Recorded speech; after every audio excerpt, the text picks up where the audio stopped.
Næst ætlum við að heyra erindi frá Helgu Þórisdóttur sem forstjóri Persónuverndar. Helga hefur verið forstjóri frá því 2015 en á skipunartíma sínum hefur hún lagt sérstaklega áherslu á það hvernig heilbrigðisupplýsingar eru unnar sem á upplýsingar börn, auk þess að stuðla að almennri vitundarvakningu hérlendis persónuverndarmálefni. Helga, gjörðu svo vel.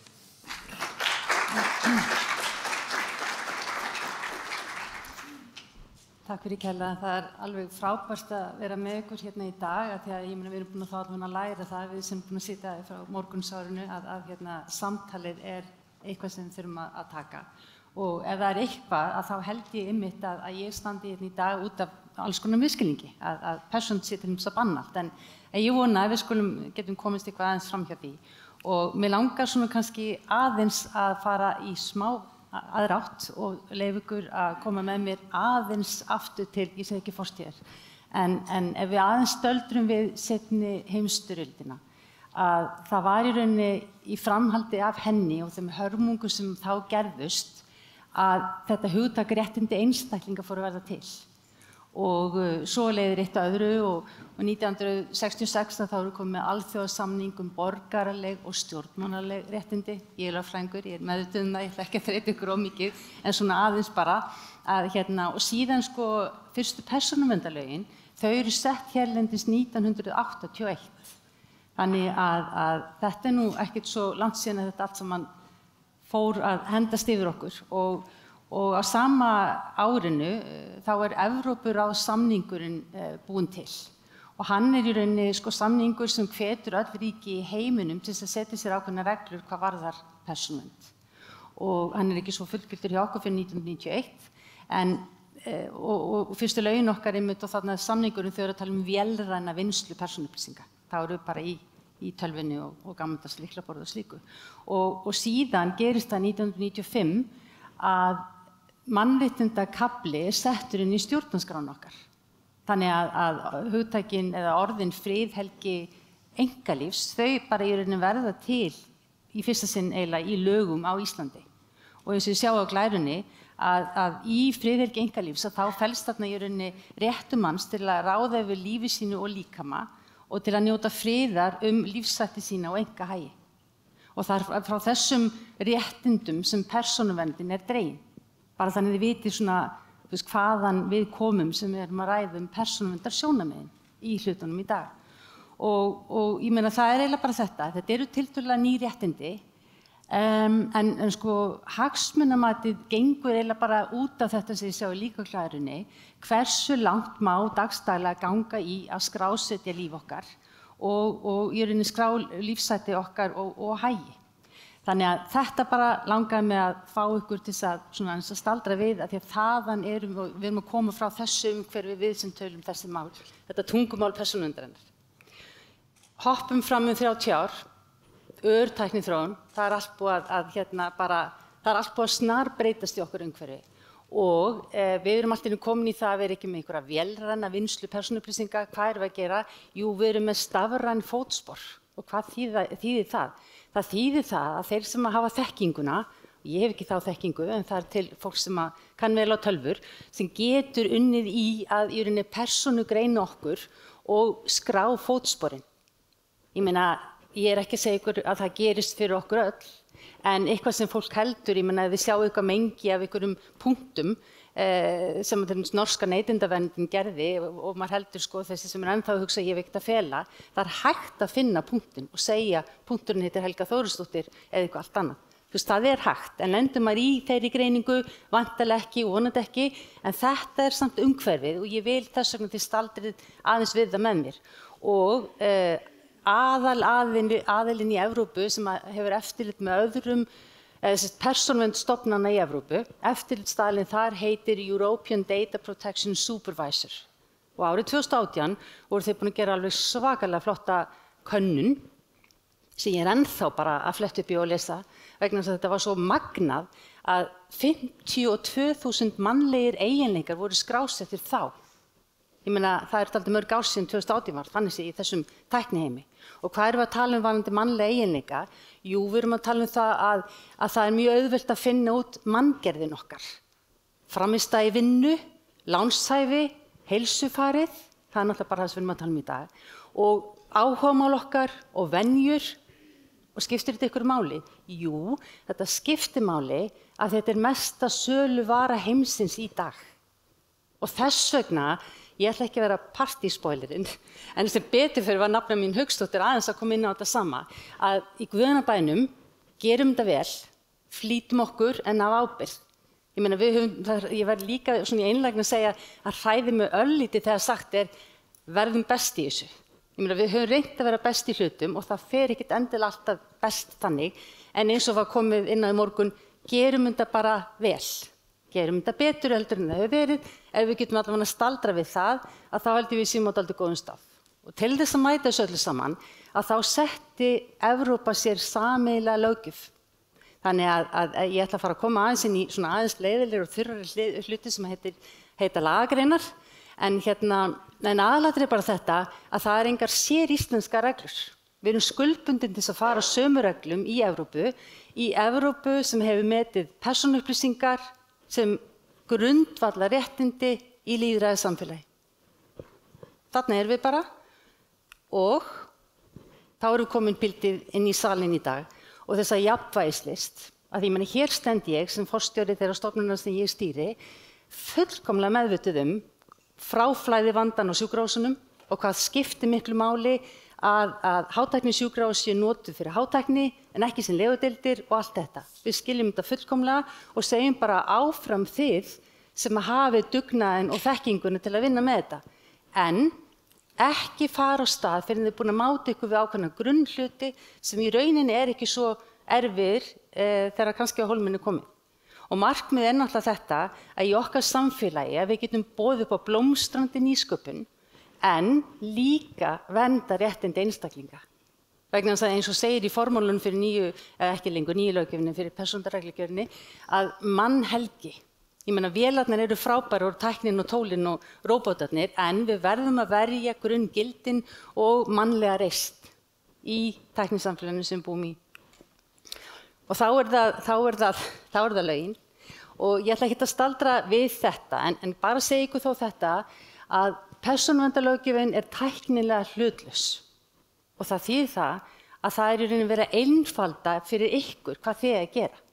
Þið þurfið áður en þið farið á stað með vöruna á markað. Það hægt að gera alls konar hluti áður og við reynda fyrir einhverjum 4 árum síðan vorum í samtali við okkar ráðuneyti, ætlum að bjóða upp á sandboxing fyrirkomulag, þar sem að valdir aðilar sem væru með einhverja vöru sem hefði virkilega skipti máli fyrir samfélagið. Við vildum fá það fólk til okkar til þess að kasta hugmyndum á milli og í svona ákveðnu, ef ég get leyft mér að sletta safe zone, þar sem að það engar eftirlitsaðgerðir, bara aðstoð. Það fékkst ekki fjármagn í þetta en við reyndum og við erum ennþá með þannig huga vilja hjálpa. Algjörlega. Þannig að það sem þið þurfa bara átt ykkur á, þið þurfa að meta það á hvaða vinnslu heimild ég að vinna og þetta svokallaðir lögmætir hagsmunir, þarf ég samþykki frá einhverjum fyrir einhverju, ef ég þarf samþykki, búin að fá samþykki fyrir ákveðinni vinslu, svo ætla ég að gjörbreyta vinslunni, þá þarf ég að spá í þá þarf duga kannski ekki samþykkið þarf að fara tilbaka. Það eru þessir grunnhlutir, bara á hvaða grundvelli það að vinna hlutina og síðan þetta ég með viðkvæmar persónuupplýsingar.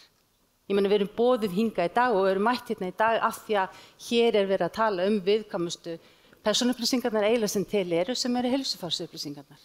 Þannig að þið eru þá eiginlega oftast í því að vera með sérstaklega viðkvæmar upplýsingar sem að nota bene mikil ásókn í. Og í öðrum löndum að þá þetta metnar viðskiptaupplýsingar. Ég þreytist ekki að minna það að í landinu þar sem að Silicon-dalurinn að þar eru upplýsingar áfengissýki og geðheilbrigðisnot viðskiptavara. Þetta eru söluupplýsingar, af því þeir eru ekki með persónuverndarlöggjöfina eins og við erum með.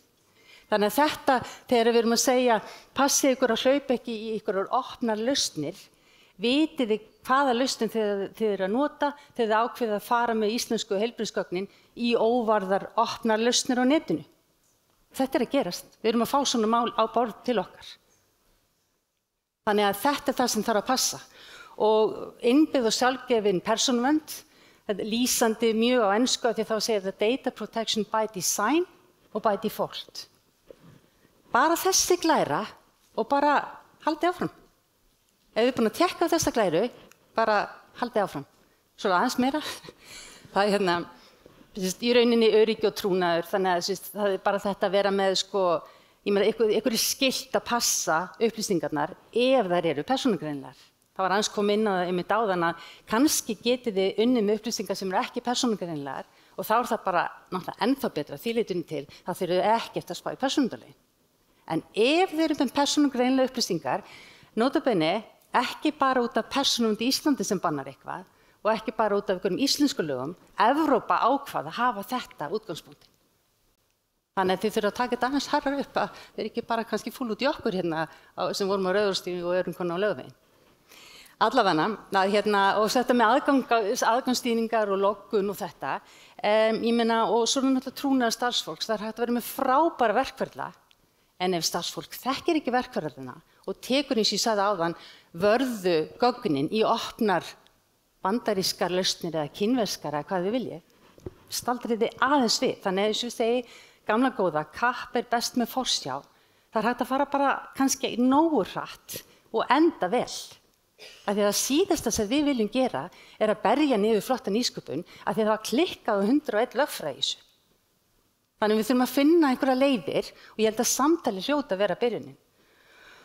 Og svo það öryggisbrestur og tilkynningaskylda og allt svoleiðis. Og þetta, mér finnst bara svo flott mynd af þessum stafla, að þessi fær ofta að vera með að það einmitt þetta, ekki safna meiri gögnum heldur en við þurfið.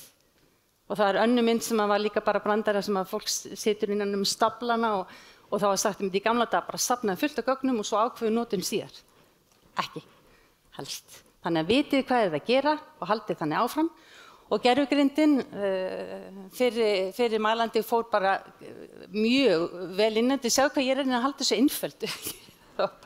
Gervigreind og svo bara annastaklega. Nei, en svona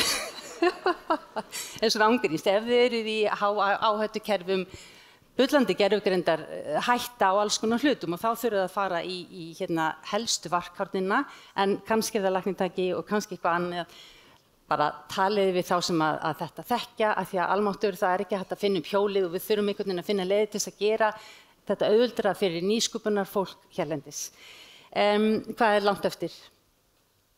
2 mínútur. Fyrir heppin. Þið þurfum ekki að hlusta mig farið gegnum þetta allt saman. En þarna eru dæmi, ég leyfi mér að taka 2 íslensk dæmi.